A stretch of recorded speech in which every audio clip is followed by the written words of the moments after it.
సరిగ్గా October November 2023 సంవత్సరంలో తెలంగాణలోని లక్షలాది మంది యువతని రెచ్చగొట్టి తెలంగాణలో ఆనాడు అప్పుడున్న కేసీఆర్ గారి ప్రభుత్వం మీకు ఉద్యోగాలు ఇవ్వలేదని, నోటిఫికేషన్లు ఇవ్వలేదని, పరీక్షలు సరిగా నిర్వహించలేకపోతున్నదని, అసమర్థ ప్రభుత్వం అని అవాకులు చెవాకులు పేలి తెలంగాణ యువత మనసు ఖరాబు చేసి తమ రాజకీయ నిరుద్యోగాన్ని తీర్చుకోవడానికి ఆనాడు రాహుల్ గాంధీ గారు, అదేవిధంగా రేవంత్ రెడ్డి గారు, ఈ ఇద్దరు రాజకీయ నిరుద్యోగులు కూడా తెలంగాణలోని యువతని, తెలంగాణలోని నిరుద్యోగుల్ని రెచ్చగొట్టి ఆనాడు ఎన్నో రకాల ఆశల వాతావరణాన్ని కల్పించే ప్రయత్నం చేసినారు. పుంకాను పుంకాలుగా పేజీలకు పేజీల నిండా మేము రాగానే 2 లక్షల ఉద్యోగాలు మొదటి సంవత్సరంలోనే మేము నింపుతాము, ప్రభుత్వ ఉద్యోగాలు 2 లక్షల కొలువులు ఇస్తామని చెప్పి పత్రికల్లో full page ads, job calendar అని చెప్పి తేదీలతో సహా ఏ పోస్టుకు ఏ రోజు మేము నోటిఫికేషన్ ఇస్తామని చెప్పి మొత్తం జాబ్ క్యాలెండర్నే నమ్మదగే విధంగా నమ్మబలుకుతూ పుంకాను పుంకాలుగా ఫుల్ పేజ్ యాడ్స్ ఇచ్చినారు. ఈరోజు మొదటి సంవత్సరంలో 2 లక్షల ఉద్యోగాలు ఇస్తామని చెప్పిన కాంగ్రెస్ పార్టీ తమ ఉద్యోగాలు అయితే తెచ్చుకున్నారు. ఇద్దరు రాజకీయ నిరుద్యోగులు, ఒక ఆయననేమో ముఖ్యమంత్రి అయిండు, మరొక ఆయననేమో జాతీయ స్థాయిలో ప్రధాన ప్రతిపక్ష నాయకుడు అయిండు. కానీ తెలంగాణలో ఇస్తానన్న 2 లక్షల ఉద్యోగాలు మాత్రం ఇంతవరకు అతి లేదు, గతి లేదు. ముఖ్యంగా ఒక్క నోటిఫికేషన్ కూడా ఈరోజు వరకు 7 నెలల్లో ప్రభుత్వం ఇవ్వలేదు. ఒక ఉద్యోగం ఇవ్వాలంటే మొదలు నోటిఫికేషన్ ఇవ్వాలి, ఆ తర్వాత పరీక్ష పెట్టాలి, ఆ తర్వాత అవసరమైతే ఇంటర్వ్యూ, ఆ తర్వాత ఎంపిక. కానీ ఈరోజు వరకు ఈ కొత్త ప్రభుత్వం వచ్చిన తర్వాత, కాంగ్రెస్ ప్రభుత్వం వచ్చిన తర్వాత ఒక్కటంటే ఒక్క నోటిఫికేషన్ కానీ, ఒక్కటంటే ఒక జాబ్ కానీ ఇయ్యని మాట వాస్తవం. ఒక్క ఉద్యోగం కూడా ఈరోజు వరకు ఈ ప్రభుత్వం ఇవ్వలేదు.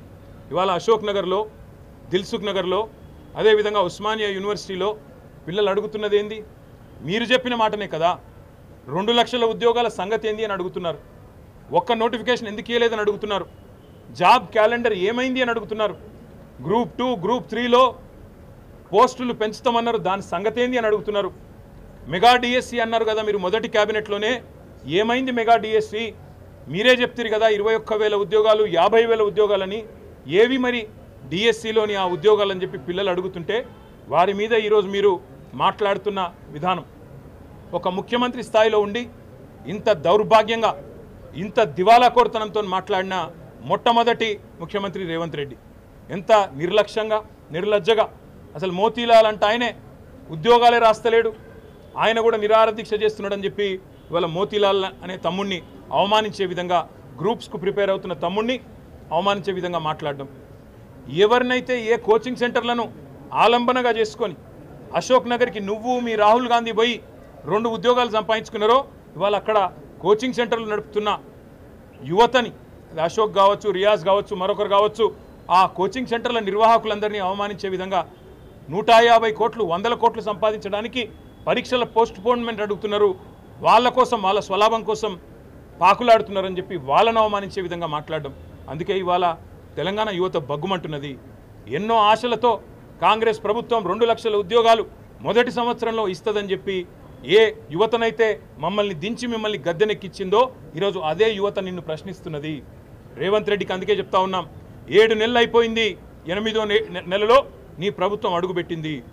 ఈ 8 నెలల్లో ఒక్క నోటిఫికేషన్ ఇవ్వలేదు. మరి మిగతా 4 నెలల్లో ఎట్లా ఇస్తావు 2 లక్షల ఉద్యోగాలకు నోటిఫికేషన్లు? ఎట్లా ఇస్తావు 2 లక్షల ఉద్యోగాలు? జవాబు చెప్పాలని చెప్పి నేను రేవంత్ రెడ్డి గారిని డిమాండ్ చేస్తా ఉన్నా. మిమ్మల్ని వదిలిపెట్టాం, శాసనసభలో నిలదీస్తాం, క్షేత్రంలో నిలదీస్తాం. ఏ పిల్లలనైతే నువ్వు మోసం చేసినావో ఆ పిల్లలకు మేము అండగా ఉంటాం. తప్పకుండా ఆ పిల్లలతో ఐక్యంగా కొట్లాడతాం. ఇది ఏదో 2 రాజకీయ ఉద్యోగాలకు సంబంధించిన పంచాయతీ కాదు, లక్షలాది మంది తెలంగాణ యువతకు వారి భవిష్యత్తుకు సంబంధించిన అంశం. కాబట్టి ముఖ్యమంత్రి గారు ఇకనైనా భేషజాలకు పోకుండా, అనవసరపు ప్రెస్టేజ్కు, ఫాల్స్ ప్రెస్టేజ్కి పోకుండా, ఈగోకి పోకుండా అహంకారం తగ్గించుకొని ఇవాళ కండకావరంతో మాట్లాడే విధానాన్ని తగ్గించుకొని ఆ పిల్లలకు క్షమాపణ చెప్పి 2 లక్షల ఉద్యోగాలు ఇస్తానన్న మాట నిలబెట్టుకునే దిశగా వెంటనే నోటిఫికేషన్లు ఇవ్వాలని, వెంటనే ఆ ప్రక్రియ ప్రారంభించాలని వారు డిమాండ్ చేస్తున్న విధంగా గ్రూప్ 2 గ్రూప్ 3లో పోస్టుల సంఖ్య పెంచాలని, అదేవిధంగా డిఎస్సి విషయంలో కూడా మీరే ఏదైతే మాట చెప్పారో ఆ మాటను నిలుపుకోవాలని ఆనాడు మీరే చెప్పారు. ప్రతిపక్ష నాయకుడిగా 21,000 ఉద్యోగాలు ఉన్నాయని చెప్పినారు. అవి కూడా వెంటనే నోటిఫై చేయాలని, అదేవిధంగా గ్రూప్ 1లో కూడా 1:100 నిష్పత్తిలో పిలవాలని మేము పెట్టిన డిమాండ్ కాదు. మీ పార్టీ తరఫున ఆనాడు బట్టి విక్రమార్క గారు నిండు శాసనసభలో పార్టీ ప్రతినిధిగా చేసిన, ఫ్లోర్ లీడర్గా చేసిన డిమాండ్, దాన్ని కూడా నిలుపుకోవాలని చెప్పి తెలంగాణ యువత తరఫున, తెలంగాణ పిల్లల తరఫున ఈ ప్రభుత్వాన్ని, ముఖ్యంగా రేవంత్ రెడ్డి గారిని, తెలంగాణ యువతకు నిన్న మాట్లాడిన దిక్కుమాలిన మాటలకు క్షమాపణ కూడా చెప్పాలని చెప్పి కూడా డిమాండ్ చేస్తూ, సంవత్సరంలో 2 లక్షల ఉద్యోగాలు ఇచ్చే విషయంలో రాబోయే శాసనసభ సమావేశాల్లో కూడా తప్పకుండా చర్చకు పట్టుబడతాం. ప్రభుత్వాన్ని శ్వేతపత్రం ప్రచురించమని డిమాండ్ చేస్తాం. అదేవిధంగా ఒకవేళ వారు కనుక ఒప్పుకోకపోతే తప్పకుండా వాయిదా తీర్మానం ఇచ్చైనా సరే సభను స్తంభింపజేయడానికి కూడా వెనుకాడమని చెప్పి కూడా హెచ్చరిస్తా ఉన్నాం. ఆ రాజకీయ శక్తుల పేర్లు రాహుల్ గాంధీ, రేవంత్ రెడ్డి. అక్టోబర్ నవంబర్లో ఇప్పుడు రేవంత్ రెడ్డి మాట్లాడుతున్నాడు, బక్కా జడ్సన్ గారు దీక్ష చేస్తే ఏ ఉద్యోగ కోసం ఆయన దీక్ష చేస్తున్నాడు అన్నాడు. మరి గాంధీ భవన్లో 2023 సంవత్సరంలో రేవంత్ రెడ్డి గారు కూడా దీక్ష చేసిండు. ఏ ఉద్యోగం కోసం దీక్ష చేసిండు?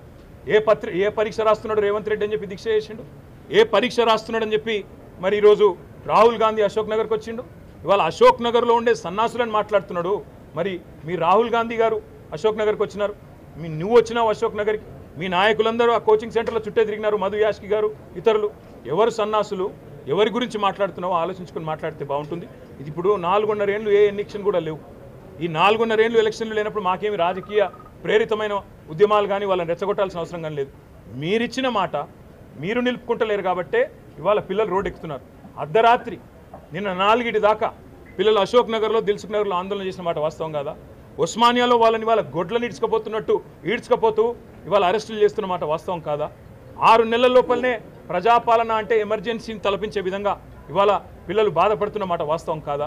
వాటికి సమాధానం చెప్పే సత్తా లేక ఇవాళ నోటికొచ్చినట్టు వాగడం కాదు ముఖ్యమంత్రి గారు. ఇంకా ప్రతిపక్షంలో ఉన్నట్టుగానే మాట్లాడుతున్నాడు రేవంత్ రెడ్డి. ఒక ముఖ్యమంత్రిగా గౌరవంగా తెలంగాణ పిల్లల గురించి మాట్లాడితే ఆయనకు మంచిది, అందరికీ మంచిది, రాష్ట్రానికి మంచిది.